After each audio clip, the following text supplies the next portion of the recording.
बुद्धि का चमत्कार। एक बार किसी राजा के दो मंत्रियों में वाद विवाद हो गया।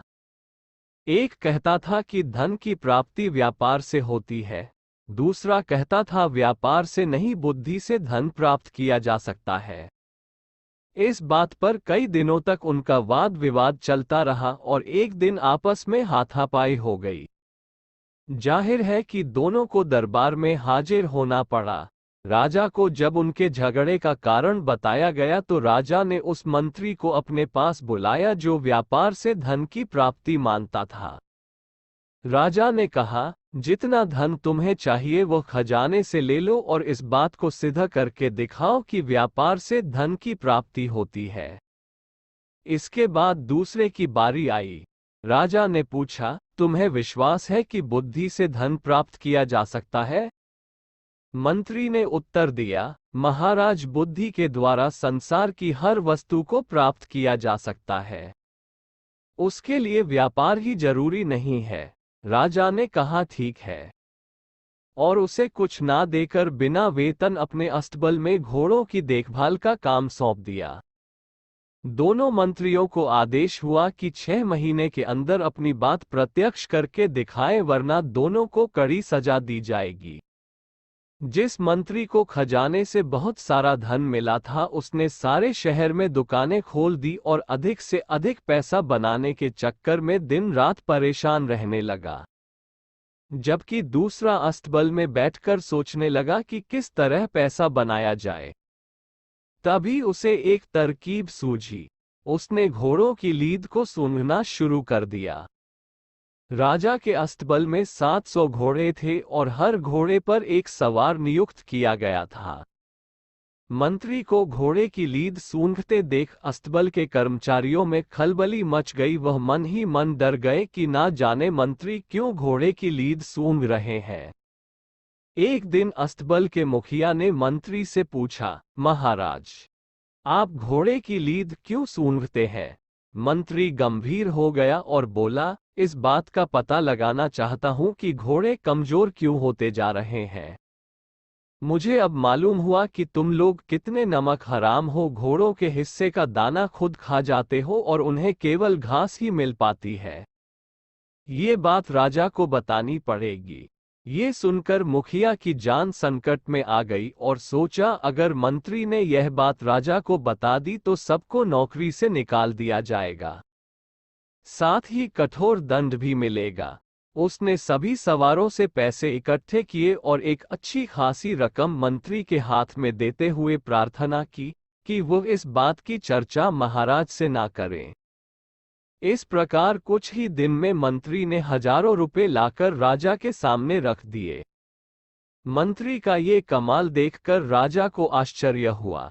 राजा ने उसे अस्तबल से हटाकर समुंदर की लहरें गिनने में लगा दिया।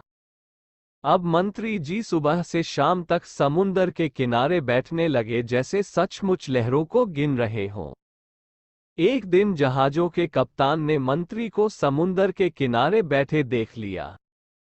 वह मंत्री के पास गया और वहां बैठने का कारण पूछा। मंत्री बोला, कई बातें ऐसी हैं जो सबको नहीं बताई जाती।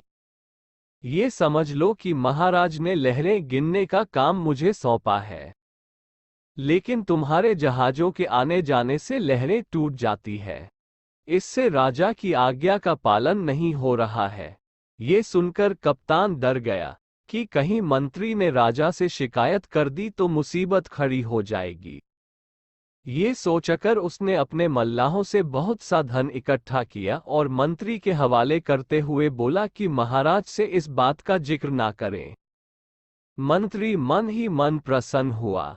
अगले दिन उसने बहुत सारा धन ले जाकर राजा के सामने रखा तो राजा चकित रह गए। अब राजा सोचने लगा कि उसे कहीं ऐसी जगह फिट करना चाहिए जहां थोड़ा भी आमदनी ना हो। राजा ने उसे समुंदर तट से हटाकर रात में तारे गिनने का काम दे दिया। अब रोज ही मंत्री महोदय शाम के वक्त घर से निकल पड़ते और रात भर आसमान में आंखें गड़ाकर बस्ती में घूमने लगे। अचानक एक रात मंत्री उस बस्ती में पहुंचे जहां नगर के धनी व्यक्ति ऊंची हवेलियां बनाकर रहते थे। लोगों ने देखा कि आसमान में आंखें उठाए मंत्री गली कूचे में घूम रहे हैं। लोगों ने मंत्री से पूछा, महाराज, इस आधी रात में आप आसमान की तरफ क्यों ताक रहे हैं? मंत्री की आंखों में आंसू भर आए। वे बोले, आसमान में उठी हुई इन हवेलियों को देख रहा हूं। इतना कहकर वे फूट फूट कर रोने लगे। लोगों ने कहा, इसमें रोने की क्या बात है? मंत्री ने उत्तर दिया, रोना इसलिए आ रहा है कि इतनी सुंदर हवेलियों को बहुत जल्दी गिरा दिया जाएगा। फिर लोगों ने पूछा, ऐसा किस लिए?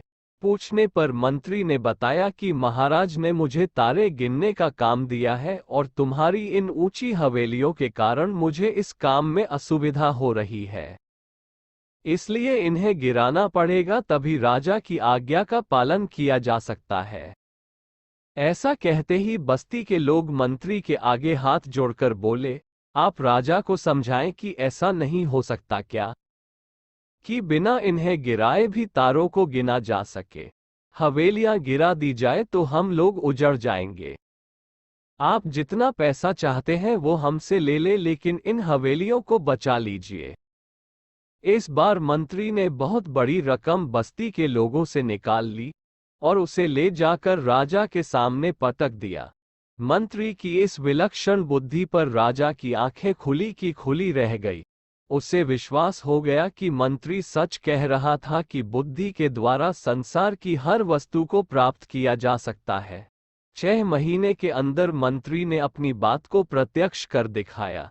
इससे राजा बहुत प्रसन्न हुआ और उसने उसे अपने दरबार का मुख्यमंत्री बना दिया।